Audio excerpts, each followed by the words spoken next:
I'm Alana Neal from the Daily Iowan newsroom with a summary of today's news. The Iowa City African Methodist Episcopal Church stood together in the wake of the Charleston shooting.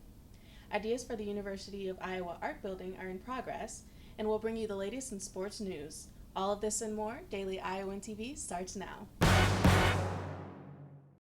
Locals joined together in prayer at the Iowa City AME Church on 411 South Governor Street last Friday in support of the victims of the Charleston shooting. Just last Wednesday, a shooting in South Carolina took place at a similar AME church. The prayers included peace for the victims of the tragedy and their families. It also included a plea to end race-related hate crimes and forgiveness for the shooter, Dylan Roof. The shooting at the Charleston AME Church left 9 people dead. Church leaders hope the tragedy will lead to a conversation about race relations. The future of the art building located on Riverside is now being discussed by Iowa City officials. Daily Iowan's Yesenia Chavez has the story. The University of Iowa held an open house for one of 2 public meetings to consider the future use of the 1936 art building on Riverside. Community members spoke out on what they thought the university building could be repurposed for. I think there are a lot of options here. A lot of it's going to depend on accessibility. A lot of it's going to depend on what can be put in what areas because of flood levels. Studio space for artists, gallery space for art exhibits, and renaming the building were a few other suggestions made during the meeting.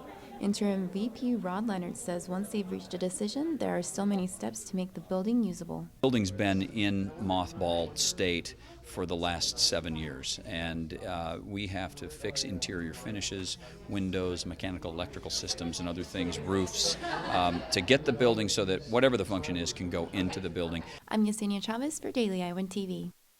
And now a quick look at this week's weather.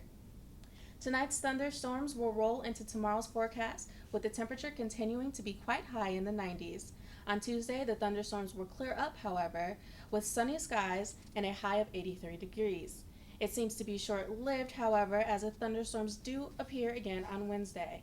The temperature will be 79 degrees, but not to worry, over the weekend, the weather will clear up with mainly sunny skies and the temperatures in the 80s and 70s. The summer continues to stay above the 70s during the day, perfect outdoor weather. The warm temperatures held out throughout the weekend and the skies were sunny when some Iowa City locals came downtown to support the lesbian, gay, bisexual, and transgender community on Saturday. Like the major cities of Chicago and New York, Iowa City brought its own taste to the LGBT pride to the streets of downtown area. With both American and rainbow flags waved up and down the streets, over 2,000 people crowded downtown for the Iowa City Pride Parade this Saturday. Candy, frisbees, and rainbow accessories were handed out as belly dancers put on a show. The parade ended around the pedestrian mall, where refreshments were found. In sports news, the Hawkeye baseball season bringing high hopes in pitching and batting averages for senior Tyler Payton, who is returning for another season with the Hawkeyes. Also, primetime week continues tonight. Check out tomorrow's edition of the Daily Iowan for more details.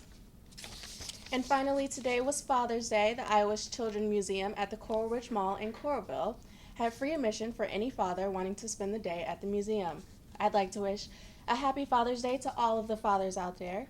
And that's all we have for you tonight on Daily Iowan TV. Be sure to tune in tomorrow or anytime online at dailyiowan.com. Thanks for watching and have a good night.